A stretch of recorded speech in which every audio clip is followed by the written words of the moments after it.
It can't be. It's that time already? You bet it's that time. It's signing day. Oh, Neely Grantham, TRA softball superstar. I knew you always gonna have a signing day. But. Yep, it's class of 2025. It's time for us to secure our college futures.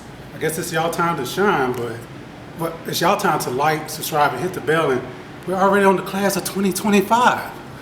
This is always a fun day when a student athlete has done the work on the field and in the classroom, because you don't get this without the classroom.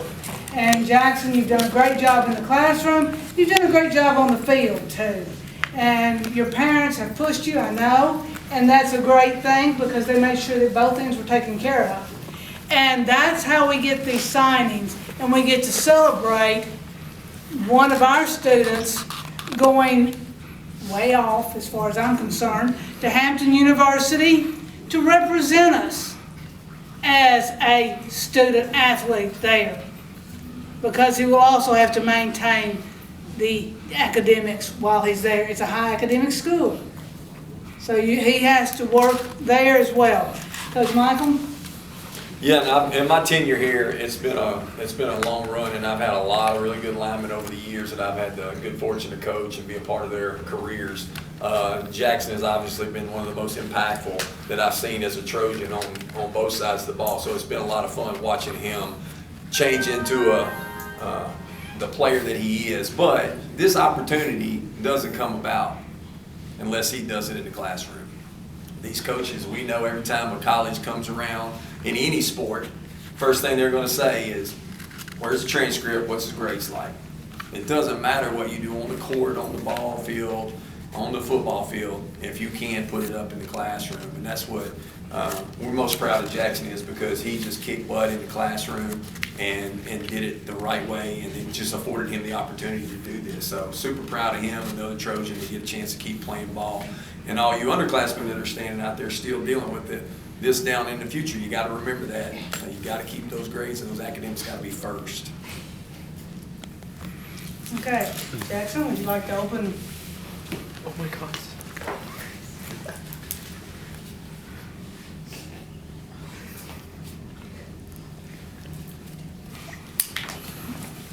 Good job, y'all.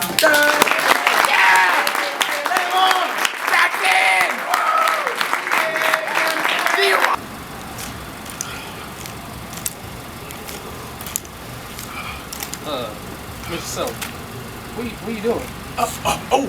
Hey Jackson. I gotta look big because I'm interviewing you for your signing day. So, man, it hurt. I'm getting old. Man, how you do that? Just lightweight. Lightweight. Wow. Okay. Now I feel really good. But congratulations, man. Thank you. A December signing day. Yes, sir. Hampton University. Yes, sir.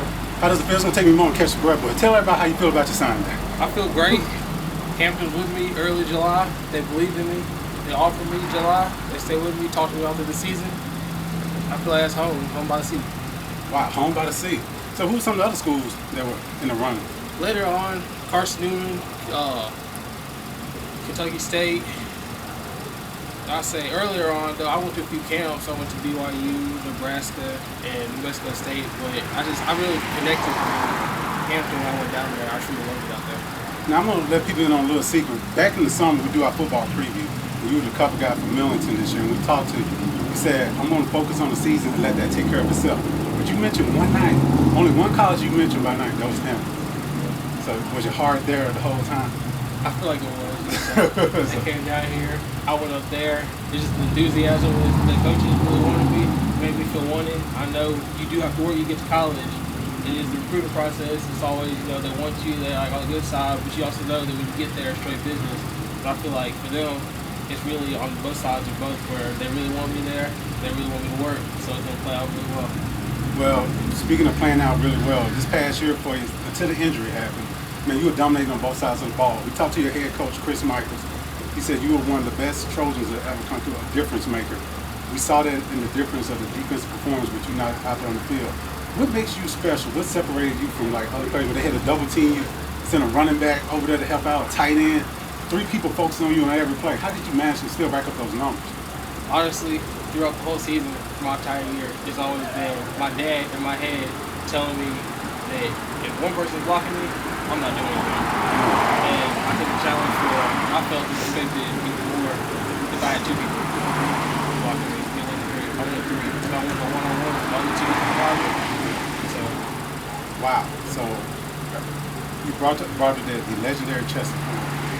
When I met you 3 years ago on this campus, and my first impression was, man, this kid's big. And my second impression was, you love football because you love it, not because Dad played it. When did you realize, I want to do this? This is my game. This is what I want to, excel at, be special. when I got hurt my junior year, my arm in the game was almost truly taken away from me because it's hard to get recruited as it is now from high school to college. And just that injury also looming over me, I just realized, like, talking to Court Pugh from last year, I was like, man, like, it can be gone at any minute. And I know Jordan people don't get to end the game how they want to end it. That's what Coach Craft says all the time. So it's like, I want to play the game for as long as God allows me to play. Wow. And you're blessed that you're going on to a 4-year school, and possibly beyond that. But let's bring up your dad again. Very special player, his own right, legendary. You said y'all went back to his hometown this past summer. You saw the numbers, the stats, the jersey hanging up there. What realization did you come to? Like, man, my dad is really special. What happened in that moment when you saw Dad's legendary stats? It kind of clicked for me that you don't have to be the biggest, the strongest, the fastest. Sometimes just people want a motor. Just hard work, heart. That's all it takes. Wow, and he goes out to the University of Tennessee. I asked him, I said, which one was more special, your signing day? He said, the son, obviously. He said, to see him work hard and to see him achieve this. How does it feel to share that connection with your dad? Y'all both have this day. It's just honored because I know how Tennessee back then was cold. Back then. Yeah. Hey, they're in the playoffs now, so the balls are back. The balls are back. But just him, just being able to kind of keep the legacy of like playing football, it felt like an honor and a privilege. More of an honor to continue that, especially the last name. Well, we'll both get in trouble if we didn't mention the young lady that carried you and gave birth to you to get you here today, Miss Kimberly. Yes, sir. The referee, the official who had to kind of be there for Coach Dad and son player. How did Mama help you get here? I'm blessed to say I got my dad's athleticism and my mom's book smarts. I say that is the probably most important thing that I have received from my parents because my mom's academic side of school. And she can be kind of feisty when she needs to be. So she used to play basketball here too, actually. Oh, okay. So my mom, look at a little bit. So I got it from both sides, more of the acting moves from her.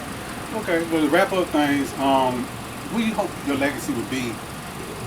Right now as we stand, but then in 4 years, let's say maybe 10 years from now, what do you hope Jackson Ford's legacy is when people bring up his name in minutes? I hope that while it would be nice to be associated with football, that's what everyone wants. I hope that when people think of Jackson Ford, that I was one heck of a player at Millington, that I was one heck of a person, one heck of a friend, all the good things besides football, because football ends one day, but people want to remember me by other things too. When I'm nice, I hold the door with people. I say good morning to people when I saw them at the gas pump, when I walked into Walmart. That's a good person overall. Hey, I can vouch for that. Always been respectful, very intelligent, insightful interview. And I have a weird feeling that maybe in about 10, 15 years, this old man will be coming covering the Jackson Ford football. And everybody will be excited to see that NFL star come back home. Kind of like a George Odom or Alan Cross. That'd be nice. I think you got it. Okay, I think you got it. Yes, sir. Appreciate it. Congratulations, Jackson. Thank you.